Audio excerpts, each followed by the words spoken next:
तो मेरे साथ अभी मौजूद हैं बैक्सन ग्रुप के चेयरपर्सन एसपीएस बख्शी जी। सर बहुत स्वागत है आपका। नमस्कार। नमस्कार। कैसे हैं आप? बहुत अच्छा, थैंक यू। अभी मैंने आपका ये पूरा सेमिनार देखा, जिस तरीके से बातें मैंने सुनी, आखिर इसके पीछे जो सेमिनार आपने ऑर्गेनाइज़ किया इसके पीछे उद्देश्य क्या रहा?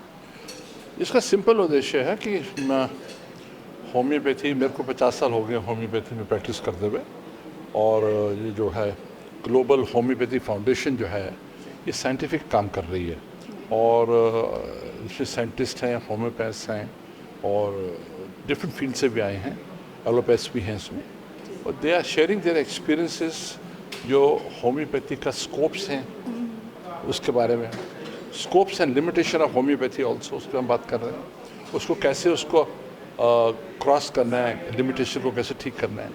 और सबसे अच्छी चीज़ जो जब नई डेवलपमेंट हो रही है कि इंटीग्रेटेड अप्रोच अब शुरू हो गई है, जैसे बैक्सन होम्योपैथिक मेडिकल कॉलेज में, इसमें मल्टी स्पेशलिटी हॉस्पिटल भी चालू कर दिया है, जिसमें 100 बेड का with ICU facilities, emergencies 24/7 operations हो रहे हैं, डिलीवरीज हो रही हैं, और होम्योपैथी भी है, नेचुरोपैथी भी है, योगा भी है, एंड एलोपैथ डॉक्टर्स जो एमडी हैं क्रिटिकल केयर के, वो आयुर्वेद भी कर रहे हैं इधर आके।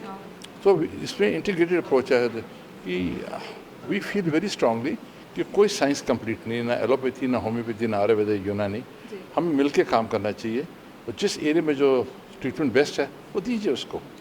इस अगला सवाल मेरा यही था कि आपने होम्योपैथी से स्टार्ट किया, उसके बाद इंटीग्रेटेड में आने के पीछे क्या कारण है? ये बताया ना जो मैंने आपको कारण, कि किसी चीज़ में, अब एक्यूट इमरजेंसी में नथिंग टू बीट एलोपैथी। अब होम्योपैथी हमें सिखाया जाता है, गायनी के सब्जेक्ट हैं, सर्जरी के सब्जेक्ट हैं, अब डिलीवरी हो रही है, सडनली उसका सिजेरियन कर रहा है, कैसे करेंगे? वो तो इंटीग्रेटेड अप्रोच आपको सर्जन रखना पड़ेगा। तो मेन लक्ष्य है कि दोनों को साथ लेके चलें, और जो क्रॉनिक डिजीज़ हैं, जो एक simple cough and cold is not treated properly, वो अस्थमा में बन जाता है। टॉन्सिल्स जो हैं ये इलाज जब हो जाते हैं because repeated attacks of cough and cold, तो इसकी सर्जरी नहीं करनी है, दिस सूडो सर्जिकल केसेस, इसको होम्योपैथी दवाई से इसको इम्यूनिटी को स्ट्रॉन्ग करना है। तो जिस सिस्टम में उसका अच्छा इलाज है हम उसको पकड़ेंगे, और जहाँ हमारे को लगता है कि आज मेरी टांग टूट जाएगी, डू यू थिंक होम्योपैथी उसको जोड़ देगी? नहीं, वो सर्जरी करनी पड़ेगी, लेकिन दवाई हम होम्योपैथी हीलिंग के लिए देंगे उसको, यूरिन फास्ट हो जाए। तो वो जो इंटीग्रेटेड अप्रोच है, I think it's working so well कि एक टाइम आएगा, देख लेना आप। तो नहीं, मैं क्या बोल रहा हूँ, गवर्नमेंट ऑफ इंडिया की ये पॉलिसी अब आ गई है कि इंटीग्रेटेड अप्रोच होनी चाहिए, और आयुर्वेद को भी होम्योपैथी को पता होना चाहिए, एलोपैथ को पता होना चाहिए, वाइस वर्सा। उस तरीके से काम चल रहा है, बहुत अच्छा चल रहा है। अभी जो ये पूरा सेमिनार हुआ है, आखिर ये जो आगे आने वाली जनरेशन है, क्योंकि इस हॉस्पिटल में, इस इंस्टीट्यूट में मैं पहले आ चुकी हूँ, देख चुकी हूँ कि ये कॉलेज भी है, तो आगे आने वाली जनरेशन के लिए, यहाँ के बच्चों के लिए, और जो लोग होम्योपैथी में से ट्रीट होना चाहते हैं, उन लोगों के लिए कैसे फ़ायदेमंद? देखिए, मैं आपको बात बताना चाह रहा हूँ, मुझे 50 साल हो गए हैं प्रैक्टिस करते हैं होम्योपैथी की, और मेरा भाग्य बहुत अच्छा रहा है कि मैं हिंदुस्तान की एजुकेशन भी मैंने देखी है, being president of the homeopathic council, जिसको बोलते हैं CCH। मेरे टाइम पे पहले डिप्लोमा होता था 4 साल का, और उसके बाद डिग्री आई, डिग्री के बाद MD इन होम्योपैथी आई, अब PhD होम्योपैथी में आ गई है। तो 50 साल में यहाँ से होम्योपैथी इस लेवल में पहुँच गई है। Now we have reached excellence in education. अब वो जो मैसेज आ रहा है, अब जो बच्चे आ रहे हैं नीट के थ्रू आ रहे हैं, MBBS करनी है या डेंटिस्ट बनना है, BDS करना है, या आयुर्वेदिक करना है, या होम्योपैथी करना है, आपको नीट का एग्ज़ाम पास करना है। फिर आपकी चॉइस है कि आप होम्योपैथी में जाना चाहते हैं, एलोपैथी में जाना चाहते हैं। तो आपको जो बच्चे मिल रहे हैं वो इतने अच्छे मिल रहे हैं नीट से, क्योंकि वो उनका बेंच मार्क से नीचे नहीं लेंगे इसको। तो quality of education, not only homeopathy, Ayurveda, यूनानी, ये बहुत अच्छी हो गई है, उनकी ग्रासिंग पावर बहुत अच्छी है। तो नेचुरली अच्छा स्टूडेंट तो अच्छा ही डिलीवर करेगा ना। बिल्कुल बिल्कुल।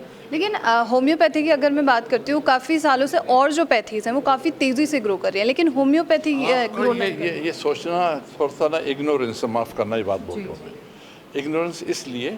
मेरे को आप एक बात बताइए कि एलोपैथी के बाद आपने कितने आयुर्वेदिक डॉक्टर्स देखे जो प्रैक्टिस कर रहे हैं आयुर्वेदा?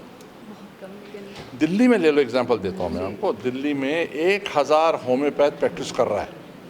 मुझे आप 10 गिना दो आयुर्वेदिक आयुर्वेदिक डॉक्टर्स जो वैद्य लिखते हैं और आयुर्वेदिक प्रैक्टिस करते हैं, नहीं है।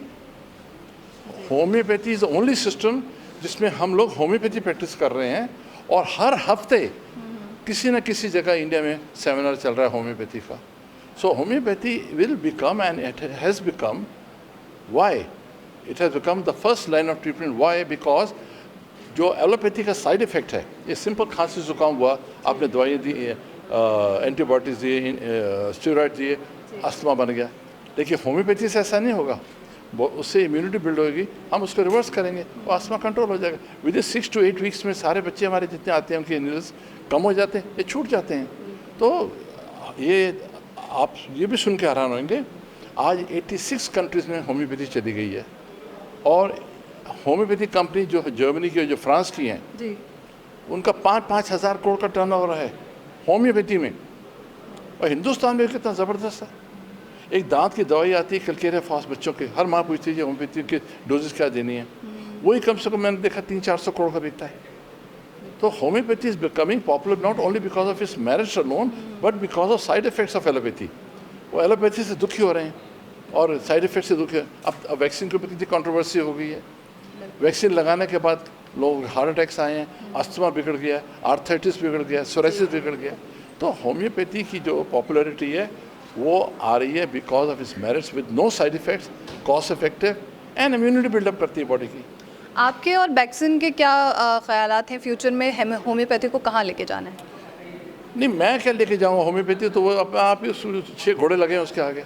आज एक बात और आपको बताता हूँ, हिंदुस्तान में 3 लाख होम्योपैथ इंस्टीट्यूशनली क्वालिफाइड हैं, लेकिन होम्योपैथी जो जितनी शॉप्स हैं उसके अंदर जो दवाइयाँ बिकती हैं, अगर 500 कस्टमर रोज़ आया, उसमें से 10 सिर्फ डॉक्टर्स होंगे, बाकी सारे होम्योपैथी लवर्स लेने आएंगे। जी एक्योनाइट दे दो, जी ब्रायूनिक दे दो, कैल्केरिया फॉस दे दो। जी होम्योपैथी लवर्स की वजह से चल रही है।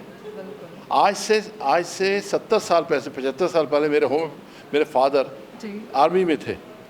उन्होंने होम्योपैथी के लिए 32 साल की उम्र में कलकत्ता पढ़ने चले गए, एक ही कॉलेज था। 36 साल की उम्र डॉक्टर बन के आए, गवर्नमेंट नौकरी छोड़ दी उन्होंने। तो होम्योपैथी लवर्स है ना, ये इसको उठा के लेके जा रहे हैं, हम नहीं लेके जा रहे। बिल्कुल।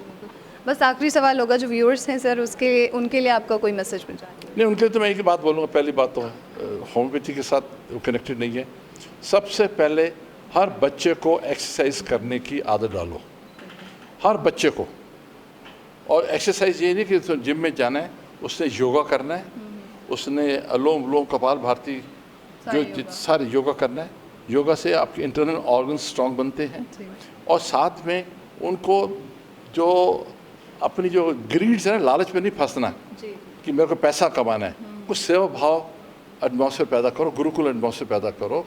पैसे की ज़रूरत है, इतनी ज़रूरत नहीं है कि जब आपकी नीड्स ऑफ लाइफ पूरी हो जाए तो don't live on the grids of life. और तीसरी बात मैं बोलना चाहूँगा बच्चों को, जितने डॉक्टर्स बन के आ रहे हैं, कि कुछ पार्ट अपनी प्रैक्टिस का 20%, 30% या 100%, गरीबों से पैसा मत लो। वो आपकी हेल्प ही करेंगे, ऊपर वाला बैठा हुआ है। और देन एक चीज़ और मैं बताऊंगा, यंग स्टूडेंट्स को बोलता हूँ हमेशा, कभी पेशेंट को मिसगाइड मत करो। किडनी के ऊपर इतना बड़ा स्टोन है आपके अंदर, बोलो जी मैं दवाई से निकाल दूंगा, बकवास कर रहे हैं, झूठ बोलते हैं। ऐसी पाप की कमाई मत खाएं, झूठे सर्टिफिकेट्स मत बेचें, अपने इंश्योरेंस मत बेचें, ईमानदारी से काम करें। जीने के लिए बहुत थोड़ा चाहिए। We are all mortal not immortal. मैंने भी चला जाना है, उन्होंने भी चला जाना है। वो अच्छा ऐसा करेंगे तो उनके बच्चे भी उनकी इज्जत करेंगे। I think this is enough. Exercise और थोड़ा सा खाना कम, लेट नाइट्स कम, मैं बड़ा स्ट्रांगली फील करता हूँ। इस एज में भी मैं रोज़ सुबह 1 घंटा 1.25 घंटा एक्सरसाइज करता हूँ, और मैं सबको बोलता हूँ और थोड़ा खाओ, जितनी ज़रूरत है उतना खाओ। चलिए, बहुत शुक्रिया sir. Thank you very much.